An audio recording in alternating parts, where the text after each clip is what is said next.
여러분, 이 차트를 보고 우리는 매수를 해야 할까요? 매도를 해야 할까요? 먼저 이 차트에서 주목해야 하는 것은 여기 보이는 RSI 지표입니다. RSI 선이 여기 보이는 30 과매도선 밑으로 하락했다는 것은 일반적으로 매도세가 이제 거의 끝나간다는 것을 의미합니다. 일반적으로 우리는 이럴 경우 다시 RSI 선이 과매도선을 상승 돌파하는 시점에 매수 포지션에 들어갑니다. 결과는 어떻게 될까요? 그 예상과는 달리 가격이 하락하는 모습을 볼 수 있습니다. 왜 이런 일이 발생할까요? 안녕하세요. 차트 승부사 고니입니다. 단기 트레이딩을 해보신 분들이라면 아마 한 번쯤은 RSI 지표를 꼭 써보셨을 겁니다. RSI는 가격의 힘, 즉 매수세와 매도세의 강도를 한눈에 보여주기 때문에 많은 단타 트레이더들이 필수 도구처럼 사용하는 지표입니다. 그런데 여러분, 혹시 이런 경험이 있지 않으신가요? RSI 신호만 믿고 매수나 매도에 들어갔는데 생각보다 너무 늦게 움직여서 기회를 놓친 적, 아니면 가짜 신호 때문에 괜히 진입했다가 손절을 반복했던 적 말입니다. 바로 이게 RSI의 단점입니다. 너무 많은 트레이더들이 똑같이 지켜보고 있는 데다가 RSI 자체가 후행적인 성격을 갖고 있기 때문에 특히 단기 투자에서는 한 박자 늦게 반응하는 경우가 많습니다. 그래서 오늘은 RSI보다 훨씬 더 빠르고 훨씬 더 민감하게 단기 매매 신호를 포착할 수 있는 단기 투자에 최적화된 지표를 소개해드리겠습니다. 그 지표는 바로 스토캐스틱입니다. 스토캐스틱은 전 세계의 수많은 트레이더들이 사용하는 대표적인 모멘텀 지표입니다. 스토캐스틱은 일정 기간 동안의 최고가와 최저가 범위 안에서 지금 현재 가격이 어디쯤 위치해 있는지를 보여줍니다. 쉽게 말해 지금 가격이 최근 흐름에서 고점 근처에 있는 건지 아니면 저점에 가까운 건지를 알려주는 것입니다. 바로 이런 부분 때문에 스토캐스틱은 앞으로의 가격 흐름을 예측하는 데 있어 RSI보다 더 유용하게 활용되는 지표라고 할 수 있습니다. 오늘은 이 스토캐스틱 지표를 활용한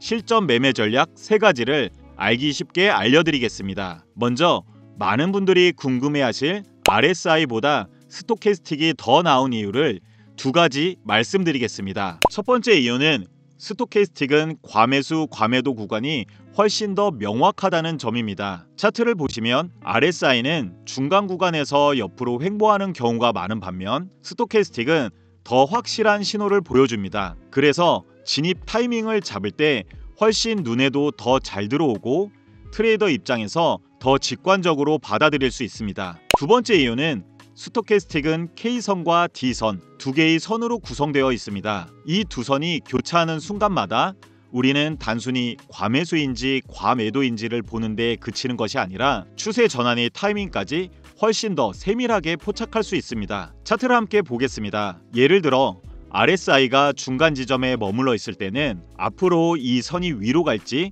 아래로 갈지 방향을 예측하기가 굉장히 어렵습니다. 하지만 스토캐스틱은 교차 신호를 통해 보다 명확하게 매수 타이밍을 잡을 수 있습니다. 이번에는 스토캐스틱 지표를 보는 방법을 설명드리겠습니다. 먼저 K선을 보겠습니다. 이 선은 0에서 100 사이의 값에서 움직입니다. 특정 기간 동안의 최고가를 100, 최저가를 0으로 두고 현재 가격이 그 사이에서 어디쯤 위치해 있는지를 나타냅니다. 따라서 현재가가 상승 추세라면 값은 점점 100에 가까워지고 반대로 하락 추세라면 값은 0에 가까워지게 됩니다. 그리고 일반적으로 80 이상이면 과매수 구간, 20 이하이면 과매도 구간으로 해석합니다. 이제 D선에 대해서 설명드리겠습니다. D선은 바로 K선을 일정 기간 동안 이동평균한 선입니다. K선은 빠르게 요동치면서 짧은 신호를 주는 반면 D선은 그걸 평균 내서 부드럽게 보여주기 때문에 전체적인 추세를 한눈에 파악하기 훨씬 쉽습니다. 보통 K선이 D선을 위로 돌파하면서 골든 크로스를 만들면 곧 가격이 상승할 가능성이 높다는 신호로 해석할 수 있습니다. 반대로 K선이 D선을 아래로 꺾으면서 데드 크로스를 만들게 되면 곧 가격이 하락 전환될 수 있다는 경고 신호가 됩니다. 따라서 스토캐스틱 지표는 단순히 80 이상은 과매수, 20 이하는 과매도 이 기준으로만 보는 것이 아니라 이렇게 2선의 교차 여부까지 함께 확인해야 훨씬 더 강력한 매매 시그널로 활용할 수 있습니다. 지금부터 스토캐스틱을 활용한 최고의 실전 매매 전략 3가지를 알려드리겠습니다. 첫 번째 매매법은 스토캐스틱 202평선 매매법입니다. 스토캐스틱을 사용할 때 많은 분들이 흔히 하는 실수가 있습니다. 바로 스토캐스틱이 과매도 구간에 도달하자마자 매수 포지션을 잡고 과매수 구간에 도달하자마자 매도 포지션을 잡는 방식입니다. 하지만 이러한 매매법에는 분명한 단점이 있습니다. 그것은 바로 강한 추세장에서는 제대로 통하지 않는다는 점입니다. 차트를 통해 예를 들어 보겠습니다. 스토캐스틱 지표가 과매수 구간에 도달했다고 가정해 보겠습니다. 많은 초보 투자자들은 이때 과매수니까 이제 곧 떨어지겠지 라고 생각하며 매도 포지션에 성급하게 진입합니다. 하지만 실제로는 강한 상승 추세가 이어지면서 스토캐스틱은 과매수 구간에 머무른 채 계속 위쪽에서 움직일 수 있습니다. 이럴 때 성급하게 매도 포지션에 진입하게 되면 순식간에 큰 손실로 이어질 수 있습니다. 이러한 잘못된 매매를 예방하기 위해서 이번에는 스토캐스틱 지표에 200일 이동평균선을 함께 적용해 보겠습니다. 설정 방법은 간단합니다. 차트 상단 메뉴에서 지표를 클릭하시고 거기서 이동평균선을 추가합니다. 그 다음 설정 창으로 들어가서 길이를 200으로 바꿔주시면 됩니다. 이제 어떻게 활용하는지 보겠습니다. 먼저 캔들 차트가 200일 이동평균선 위에 위치하고 있다면 시장은 장기적으로 상승 추세에 있다고 볼 수 있습니다. 이 상황에서 스토캐스틱 지표가 과매도 구간, 즉 20 이하로 내려갔다면 이때가 바로 매수 포지션에 진입할 기회입니다. 큰 흐름은 상승 추세이지만 단기적으로 잠깐 눌림이 나온 구간을 스토캐스틱이 정확히 포착해 주는 것입니다. 이런 자리에서 진입하게 되면 추세의 힘을 그대로 타고 올라가면서 안전하게 수익을 가져갈 가능성이 훨씬 높아집니다. 반대로 캔들 차트가 200일 이동평균선 아래에 있다면 시장은 장기적으로 하락 추세에 있다는 뜻입니다. 이런 상황에서 스토캐스틱 지표가 과매수 구간, 즉 80 이상에서 진입한다면 이번에는 매도 포지션에 들어가는 겁니다. 즉 큰 흐름은 하락 추세이지만 단기적으로 잠깐 반등이 나온 구간을 스토캐스틱이 포착해 주는 것입니다. 이때 진입하면 비교적 안전하게 매도 포지션으로 수익을 가져갈 수 있습니다. 그런데 여기서 꼭 주의하셔야 할 점이 있습니다. 바로 페이크 무빙입니다. 예를 들어 캔들 차트가 200일 이동평균선 위에 있고 스토캐스틱 지표가 과매도 구간인 20 이하로 내려왔다고 해보겠습니다. 많은 분들이 이 순간을 보고 매수 신호가 떴다 라고 생각하고 곧바로 진입할 수 있습니다. 이럴 때 무조건 매수 포지션에 진입하면 안 됩니다. 왜냐하면 단순한 페이크 무빙일 수 있기 때문입니다. 따라서 이럴 때는 반드시 추세가 진짜로 전환되었는지를 확인한 뒤에 들어가야 합니다. 이제 차트에서 직접 실전 매매를 해보겠습니다. 첫 번째, 200일 이동평균선의 위치를 확인합니다. 현재 이평선이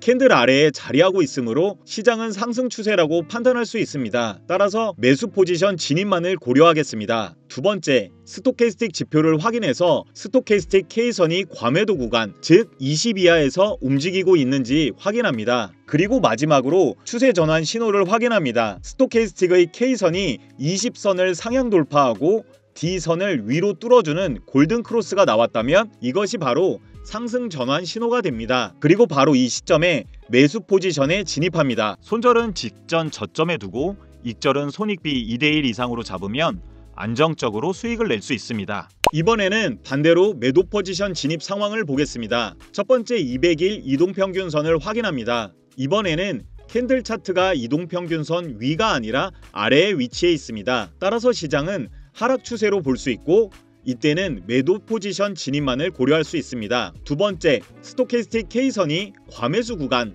즉 80 이상에 진입했는지 체크합니다. 그리고 마지막으로 추세 전환 신호를 기다립니다. 스토캐스틱 K선이 과매수 상태에서 80선을 아래로 이탈해 D선을 하향 돌파하는 데드크로스가 발생하면 매도 포지션에 진입합니다. 이때 손절은 직전 고점에, 익절은 역시 손익비 2대1 이상으로 설정해 주시면 됩니다. 두 번째 실전 매매법은 스토캐스틱 지지 저항 매매법입니다. 이 차트를 보시면 가격이 3번 연속 지지를 받으며 상승하는 모습을 확인할 수 있습니다. 스토캐스틱 지표 역시 과매도 구간에 진입했지만 계속해서 더 떨어지지 않고 지지선과 함께 반등하는 흐름을 보여주고 있습니다. 따라서 여기서 중요한 포인트는 가격이 지지선을 이탈하지 않고 반등하는지를 먼저 확인한 뒤에 진입하는 겁니다. 그리고 스토캐스틱이 20선 아래, 즉 과매도 구간에 머물다가 다시 20선을 강하게 상향 돌파하는 순간이 옵니다. 바로 이 시점에